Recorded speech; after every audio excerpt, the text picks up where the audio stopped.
Hello again, Year 12. Earlier this week, I set you a task of doing some research on two rebellions that happened in 1549. There was the Western Rebellion and the Ketts Rebellion. I then told you that on Friday I would upload a PowerPoint where I'll talk through both rebellions and hope to clear up any issues that you have. Maybe, for example, through your research you found there's lots of information on the internet and you weren't sure what was important, what was not important. I hope that me talking through the rebellions today will help you to clarify what you need to know. Now, what I would advise is before you go through this PowerPoint, you don't need to do any tasks necessarily, of course, with this, but as you're listening to me talk through it, it's probably best to have your notes out in front of you. That way, if I say anything that you want to add into your notes, you can quickly add it in. But also, it's worth just checking that I'm saying the same kind of things you've got on your fact files as well. I think it's just best to make sure it all adds up. So before you go through, I'd probably pause this and make sure you've got everything in front of you before you listen to me go through the two rebellions and talk through what I think is important. Okay, so let's talk through the first rebellion of 1549 that we're going to go through, which is the Western Rebellion, also known as the Prayer Book Rebellion. Just to let you know what's on my slide here, so on the left you can see a timeline, and this basically talks you through all of the different things that kind of happen in the running up to the rebellion. Okay, so it kind of tells you what people were so upset about that forced them to rebel against the king. Then the other box here just lists the general causes of the rebellion, and I'm going to talk you through them. Now, I wanted to put both of these on here because for me, I think these both work quite closely together. As I'm explaining the causes, I will refer to the timeline where you'll see what's happening in chronological order there. I think it's important that we begin by making it very clear that there is obviously not just one cause for the Western Rebellion. I think we can all agree that the most important cause of the Western Rebellion is the religious changes that occurred in, I suppose, the years 1547 to 49. You can see it on the timeline, can't you? You can see, for example, the proclamation to remove images from churches. You can see the dissolution of the chantries, the Act of Uniformity, the introduction of the first prayer book. These are all religious changes that were coming into practice that people in the West particularly were quite concerned about, and that they weren't happy to follow these religious changes. And so I do think that is perhaps the most important reason for why they were rebelling. However, I think we can probably all agree again that there are some underlying issues as well that show kind of social and economic discontent as well. So, for example, the sheep tax was one of the key things that people were upset about, but also the fact that, you know, Protestant establishments were considered to be greedy, and I'll talk a bit more about what I mean by that in a moment. Now, what I think personally is that although there are definitely causes that are religious and some that are social or economic, for me they actually link together quite nicely, because for the rebels in the West, you know, they were complaining about the gentry quite a lot. But the reason why is because the gentry have been accused of using the Reformation to seize church land for their own enrichment. So to me, that's kind of combining the two things there, because we're looking at the religious side of it, the idea of church land being taken from the church to and given to the gentry, and the fact that then it's the fact that they're using it for their own enrichment, so they're using it to enclose land, or they're using it to, you know, to better their own financial prospects through farming, particularly with sheep, you know. And that basically, to me, shows that that's why people felt the Protestant establishment was greedy, because all that they could see was that church land that previously was considered, you know, to be owned by the church and was not there for profit, is now being given to these individual men who are making great fortunes from that land. So as far as people can see, you know, if they're particularly just looking at it from the outside perspective, they're just seeing it as, right, well, that's not religious, that's just Protestants being greedy and trying to take land that they can use to make themselves really wealthy. So I suppose in that sense, that's what kind of links the two causes there. Now, I also wanted to talk you through some of the other causes of the Western Rebellion. Now, on the timeline, you'll see, for example, that obviously the removal of images from churches, the dissolution of chantries, and then you'll see the murder of William Body. Now, you might be thinking, I don't know how much of you have come across William Body in your research, but William Body was basically a local archdeacon in the area in Cornwall, and he arrived in Cornwall in 1547, and he started to try and introduce social reform. So that would be including things like, you know, trying to remove images from churches, that sort of thing from that year. Now, he was already really disliked in Cornwall. mostly because of his Protestant views, but also because of his personal greed. Okay, and because of that, he was not liked anyway. So the idea of this man who was hated by the people of Cornwall was coming into the area and trying to enforce these religious changes, obviously led to discontent. What I mean by discontent is that he faced a mob. So a mob of people basically fled at him and tried to attack him, and he had to flee to London. He had to escape. And then basically he comes back again in April 1548, and this is when he again tries to supervise the destruction of Catholic images in churches. And on this occasion, he is attacked by a mob again, because people cannot take this man just standing there watching the removal of Catholic images from churches.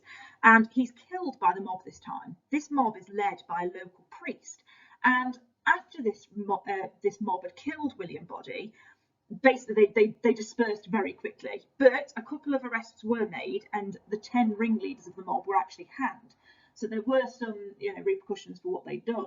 But basically, what you can see here is that there's a tension, isn't there, between people trying to enforce these more Protestant changes and the Catholics that obviously live within the western areas, particularly in Cornwall.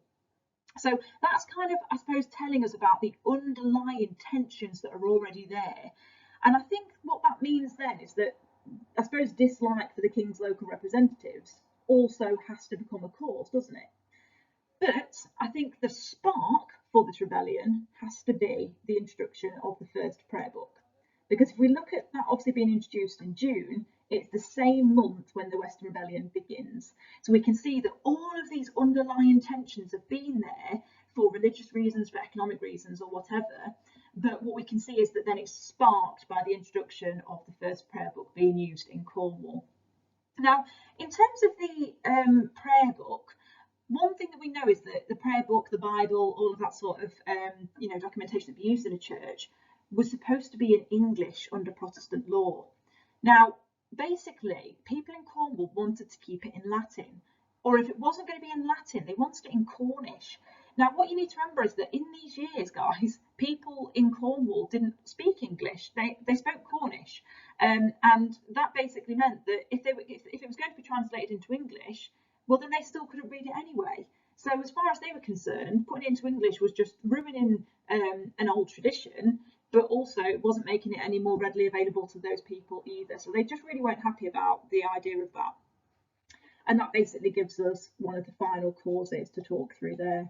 So hopefully you can see from this, and you might want to make a note of that timeline and just kind of write down how it led to the Western Rebellion. But you can see, hopefully, from that chronological order there, that it's a series of events that have kind of led to this unhappiness that people feel in the western part of the country, particularly towards the religious changes being made. But we'll move on to the next slide now and start looking at what the rebels actually wanted to get out of this. Okay guys, so on this slide I wanted to make it really clear what the demands of the rebels were. What did they want to get out of the rebellion?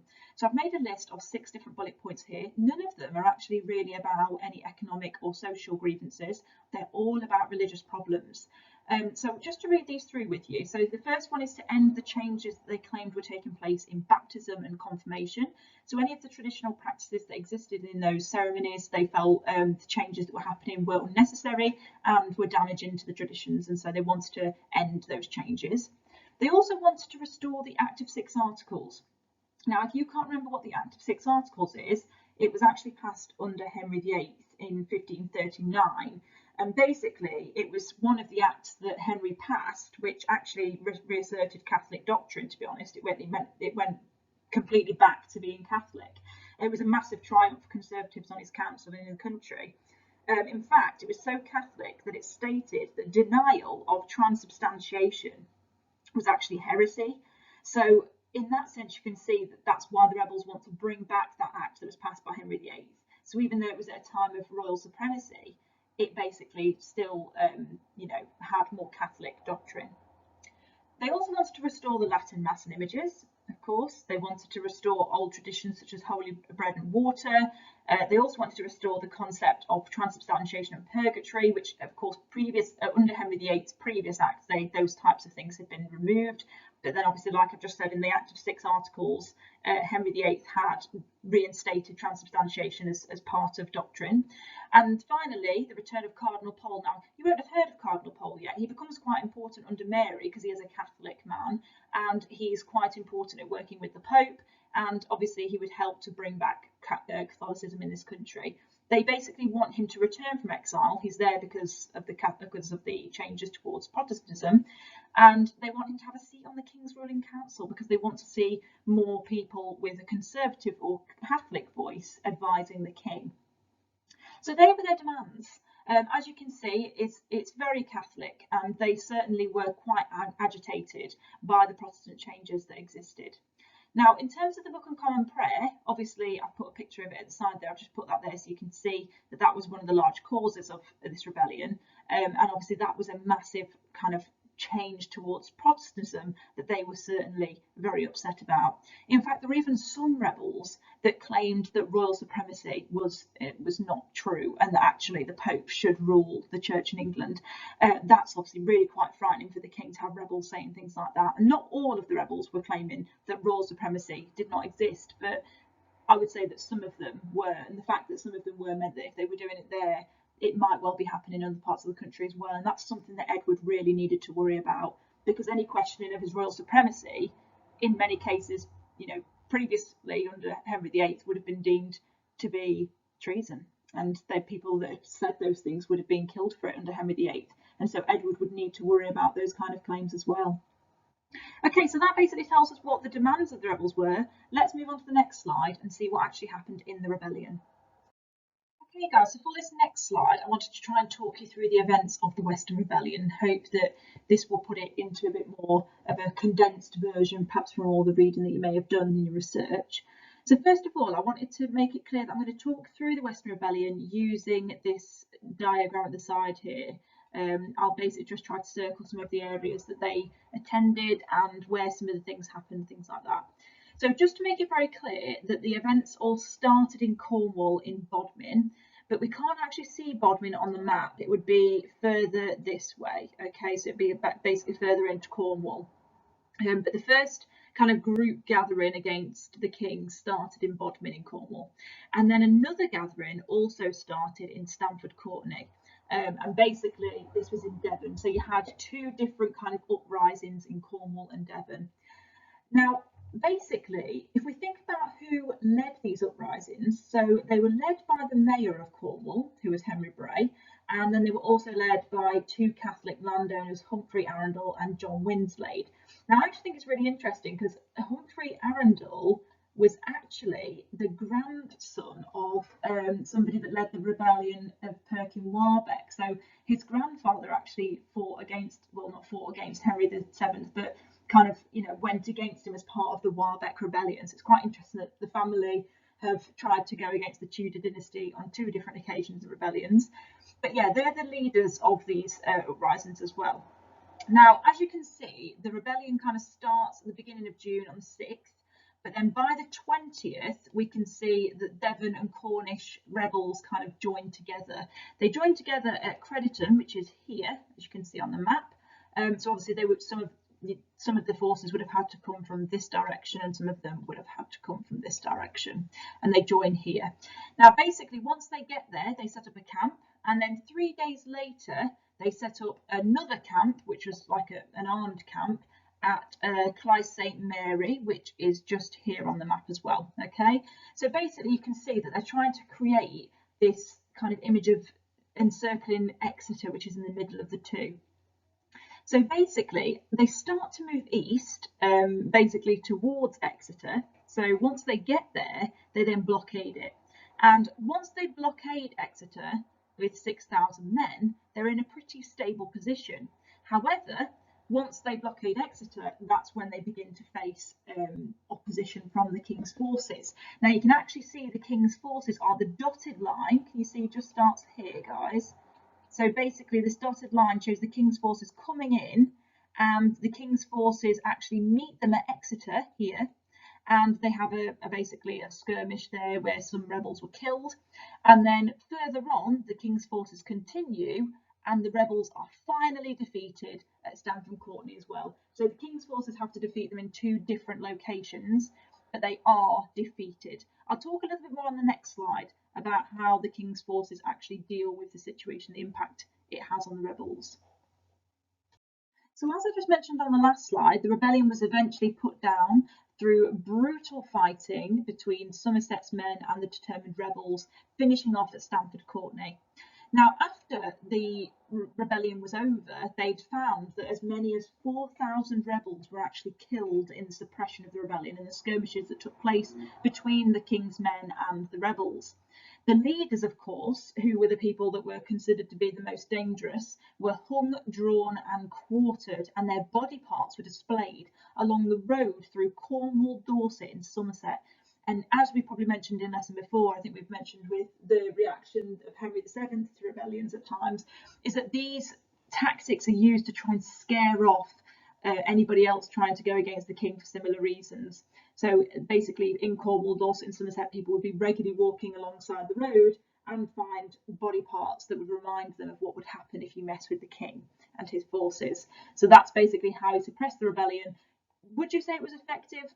I would say, I suppose it was effective, not because of the way they killed them, but because of the brutal fighting that took place. I suppose the battle that happened between the king's men and the rebels certainly meant that they were easily suppressed. Of course, this was not a rebellion that the king was going to budge on. You know, if their demands were something that he would have changed his mind on, they may well have seen perhaps some negotiation with the king. But when it comes to things like religious changes, as the leader of the church and as someone who's having his royal supremacy questioned, I doubt he was in any mood to meet with the rebels on these matters. Instead, he just wanted to end all opposition that could come from this. And so that's why it was dealt with in such a brutal fashion. Okay, so for the last slide on the Western Rebellion, I wanted to just assess it a little bit and reflect on what it shows us about society at this time. I wanted to think about what it tells us about grievances and causes of rebellion at this time, and also how much of a threat was it to Edward and his government. So if we start off by thinking about the demands that were made by the rebels in the Western Rebellion, I think their demands clearly show us that the laity in the West Country was still quite strongly attached to the familiar traditions that existed within Catholicism. And to be honest, I wouldn't say that their voices were uncommon. I would say that actually what they were saying reflected quite a lot of people across England. I think there would be different groups across England that would have joined this rebellion had it been in another part of the country.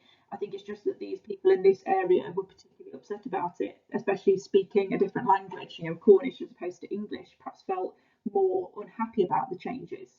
But even though religion is clearly the main cause in this rebellion, I do think that there's also a lot to be said about the evidence of social tension that's kind of reflected from this rebellion. It's very clear that the rebels seem to see the gentry as their enemies. In fact, because of the hostility expressed by rebels towards the landlords and the gentry, only 6 of the pro-Catholic local gentry in the area actually joined the uprising. So that shows there was a real limited amount of gentry or noblemen that were actually joining the rebellion. And that in itself is a problem, because actually they could have added a lot more money, they could have added more men and support to the uprising that would have been valuable to the success of it, perhaps, especially when it came to fighting against the king's army. I think it's also quite clear that there are links between the 2 grievances. I mentioned this at the beginning of talking through this rebellion. So, for example, the fact that many of the people were upset about the religious changes, but they were also upset with the fact that the gentry were able to profit from the seizure of church land, and therefore that kind of links the social tension to the religious changes and clearly shows that these grievances were entwined in this particular rebellion. And I also think that when it comes to the demands being made to the king, and also the denial of royal supremacy by some of the rebels as well, I think that shows that this rebellion was actually a quite considerable threat.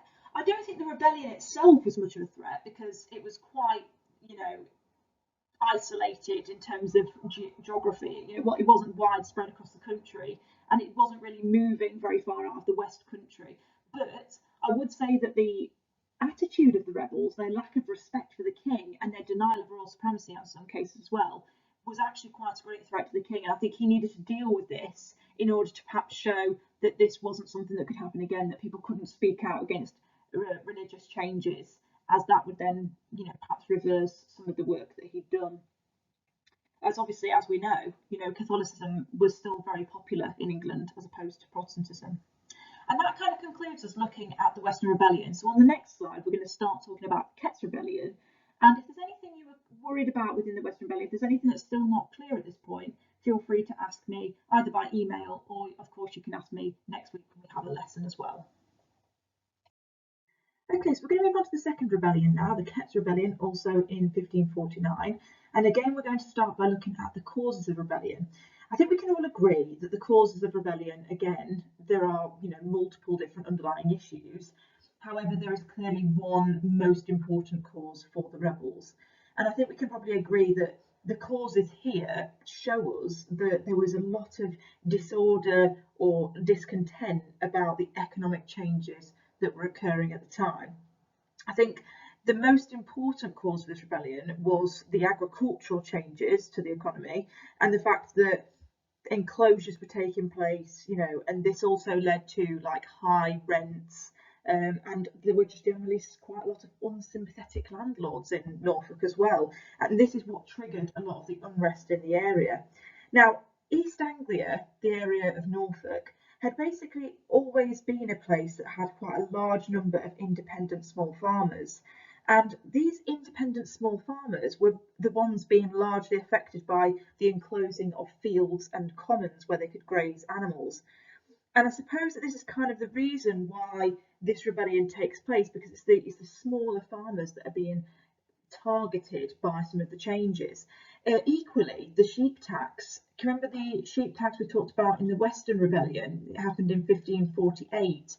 Well, the sheep tax was actually placed to try to put pressure on people that were trying to enclose land. The idea is that you up the tax for sheep and then it puts people off enclosing more land and using sheep.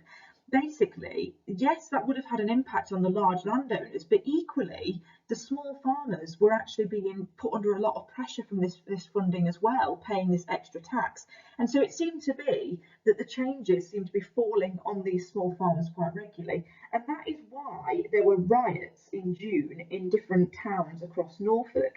And actually, you may have come across that there was some fences pulled down that were put up by Sir John Flowerdew. And he was basically somebody that, again, was kind of targeted in this rebellion by the rebels. I've actually mentioned it on the second point here, that the rebellion was triggered by the enclosure of land that Robert Flowerdew had enclosed. And basically, those fences were just pulled down by the rebels. They were furious about this. However, although I think we can probably all agree that the most important causes of the Ketts Rebellion were economic or agricultural changes, and that obviously, like I said, it includes things like enclosures, high rents, kind of a poor relationship with landlords, and also the sheep tax is quite important there as well. There is also a religious underlying cause as well. So unlike the Western Rebellion, this is the opposite, because the Western Rebellion was saying that Protestantism was coming too fast and that they didn't want it to happen. Whereas in the Ketts Rebellion, as it was taking place in Norfolk, I suppose that's the most significant thing there, is because Norfolk itself was actually an area that was quite pro-Protestantism, really. I suppose it had been since the 15th century, because in the 15th century, so during the years of Henry VII in particular, if we're looking there, in Norfolk there had been quite a growing number of Lollards, the Lollards who criticised the Catholic Church. So they were attacking, like, church hierarchy, church corruption, and they were also in favour of translating the Bible into English, which of course is more Protestant. So when Protestantism becomes something that is a possibility in England, people in Norfolk are behind that, and there's a huge number of Protestant followers in Norfolk itself. We're not really sure as to why. I think partly it was because, like I say, the Lollards were there attacking some of the previous traditions, and therefore that perhaps led people to question the old beliefs. But there were more Protestants in Norfolk than there were in many other regions in England, so it's quite popular there. That's why these people are actually saying it's not moving fast enough. They thought that Protestantism under Somerset was moving much too slowly, and they wanted to see greater reform. And so actually they're the complete opposite, aren't they, to the Western Rebellion? But it does show that there is that religious underlying cause as well. So there's basically a list of the things I think are most important about the cause of the Ketts Rebellion. But what I want you to take from that Year 12 is the most important cause is definitely the kind of economic and agricultural changes that have taken place. But I think there is an underlying tension in terms of religion. Okay, so just like we did with the Western Rebellion, I want to talk through what the demands of the rebels were in the Ketts Rebellion as well. So in this rebellion, they've drawn up a list of 29 articles covering a range of different topics that they wanted to address. But here are some of the most important ones that historians mention in the discussion of the Ketts Rebellion. So for example, they wanted landowners to stop enclosing land. I think that's a really important one. That's what comes up quite a lot in this rebellion. They also wanted rents to be reduced. Remember, we just talked about the fact that rents were really expensive and landlords were quite unsympathetic about that. They wanted the rents to be reduced to the level that they were under Henry VIII. Obviously, that was just much lower than what it was at this moment in time under Edward. They wanted rivers to be open for all fishing and fishermen to be allowed to keep greater share of the profits. So it's about like the fishermen themselves that are actually doing the work get to keep a greater profit, which they couldn't before. And all bondmen to be given their freedom. Now, if you don't know what bondmen are, they're basically peasant farmers who had no freedom to choose where they lived and where they worked. They were basically like tied to a manor in which they were born, and they were brought up there, and they just had literally no freedom to do what they wanted. So it's basically to give those people their freedom that had been born into that life where they're tied to a manor. They also wanted corrupt local officials to be punished, and they wanted incompetent priests to be removed from their churches. So basically, you can see that again, the majority of it is about the kind of economic issues, except perhaps this last one where they mention the incompetence of priests in churches, and they want the removal of that. And again, that's something quite common for this area of the country, because that's something that the Lollards and reformers generally had been attacking about the old traditional churches. They wanted a lot of the incompetent priests to be removed, particularly those that just like some of them couldn't even say the Lord's Prayer, for example, correctly, and that obviously shows their incompetence of their study for the religion. And people within the reformist groups were really critical of that, and they wanted to see the removal of those types of priests or other clergymen as well. Okay, so now I'm going to talk through the events of the Ketts Rebellion, and I wanted to start off by giving you a background to begin with of where the anger seems to come from the small farmers, but also the main two characters in this rebellion, Flowerdew and Robert Kett. Now, on the last slide, I've just mentioned that Flowerdew had enclosed some land, and basically the rioters had pulled down fences of the land that he'd attempted to enclose. Now, I wanted to kind of put that into perspective a little bit and talk a bit more about Flowerdew, who he was, and why his actions partly led to the Ketts Rebellion and how he kind of comes into this. So I wanted to start by saying that he was already very disliked by the population in the area, Wymondham in particular, where he'd bought church property and he basically destroyed and demolished things that were on the property. And this, of course, made him very unpopular with the local people, who actually resented him as an outsider, that he'd come to Norfolk taking the land and just doing with it what he wanted to. And I think it's the fact that he was quite insensitive and heavy-handed in what he was doing as well that made him very unpopular. But he was also in dispute with the townspeople over the local abbey. Now, the local abbey is still there today. It's actually a massive attraction in the area. But basically, he'd taken over that abbey and he was attempting to demolish it.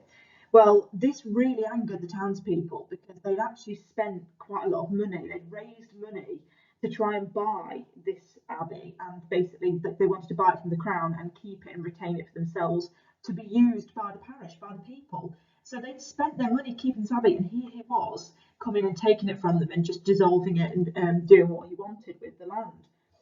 Of course, he wasn't successful in completely getting rid of the abbey. That's why it's still there today, but that's partly because of this uprising. Now, Flowerdew, of course, again in this incident was accused of being quite heavy-handed and insensitive towards the feelings of the local people, who, of course, really cared about this abbey. The other person that Flowerdew was in competition with, or certainly in some sort of dispute with, was Robert Kett. Now, it's interesting to know, guys, that Robert Kett was actually a small landowner himself. He was somebody that had enclosed lots of land in Wymondham, and he was somebody that was kind of a competitor to Flowerdew. So it's interesting that he's kind of the person that becomes the leader in the rebellion against enclosures. But I suppose it's down to the fact that when the riots begin, so this section here, if we look at the fact that the riots begin against Flowerdew's enclosures, and like I mentioned, the riots began in Wymondham in particular, we see that Flowerdew actually tries to turn the rioters against Kett. So he tries to say, Kett is also a landowner, he's somebody that's enclosing land. But instead, what Robert Kett does is he promises to lead the rebels. So he says, no, I will be your spokesperson, I will gather you up and I will take you against the men like Flowerdew. And so the rioters go with him, and he ends up gathering huge support. 16,000 people join the Ketts rebellion and join Robert Kett in his mission against Flowerdew and other people that were involved in the large-scale enclosure of the area. Now, once he'd become their spokesman, it kind of became quite a successful rebellion in lots of ways, because he offered a great deal of organisational skill and decisive leadership as well, because this was something that was often missing from peasant risings. Quite often there just wasn't that one leader, someone who could organise everybody and be really decisive and, I suppose quite controlling over it. But that's something that Robert Kett was able to do, and I suppose being a landowner meant that he had access to groups of people that could join the rebellion as well, and that made it perhaps larger. But once he'd gathered up the men, he basically then set up camp for 6 weeks on Mousehold Heath. Now, that's not on this map, but it's located around about here. So it's really close to Norwich, it's on the outskirts of Norwich a little bit, but it's around about there. So they sit there for about 6 weeks, kind of gathering, deciding what they're going to do, perhaps thinking about tactics and supplying the rebels with what they need. And then in July, they are able to completely capture Norwich, which at the time, guys, was the second largest town in the country. So this was really quite an achievement. It showed that the rebels were really getting somewhere here. In fact, in Norwich as well, they were able to even establish headquarters, and the headquarters became something where the rebels could meet and discuss tactics in terms of their next moves.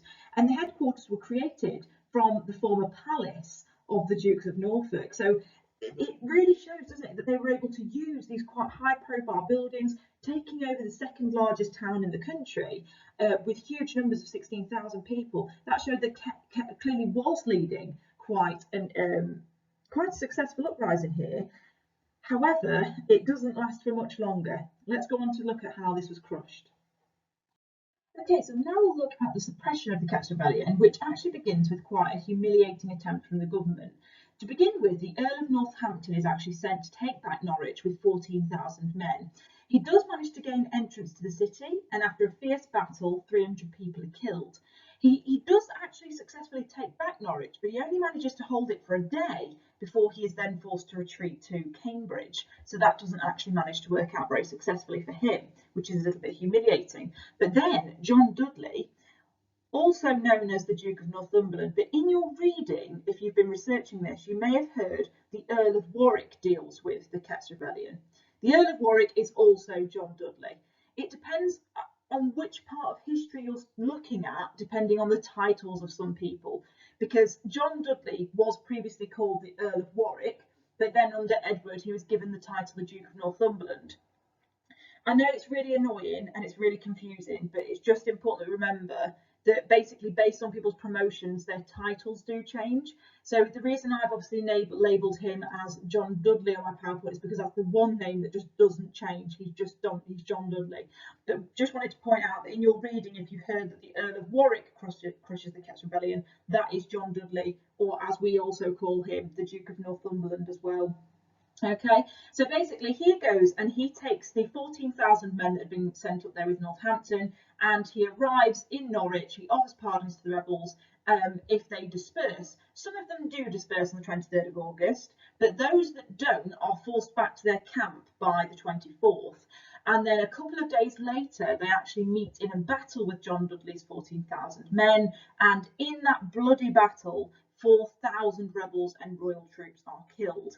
So I suppose it's the fact that Dudley manages to get them out of the city and he forces them into battle just outside of the city that allows him to crush the rebellion. And of course, in that battle, Robert Kett is actually captured alongside his brother, and both of them are brutally killed. Robert Kett is hung in chains at Norwich Castle, where he is left to rot, and his brother also meets the same fate. His brother William was also part of the rebellion. So you can see that, again, the rebellion is quite brutally crushed by the government. On this occasion, it's a little bit more difficult for them because actually the Ketts rebellion was quite well organised by the rebels, led by Robert Kett in particular.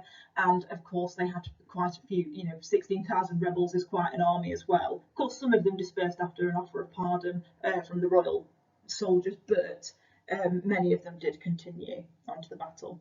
So that tells us a bit about how it was crushed. Just make sure that you've got your notes similar to that. And like I said, if you've come across things like the Earl of Warwick, just maybe make a little sub note at the side, just saying this is also John Dudley.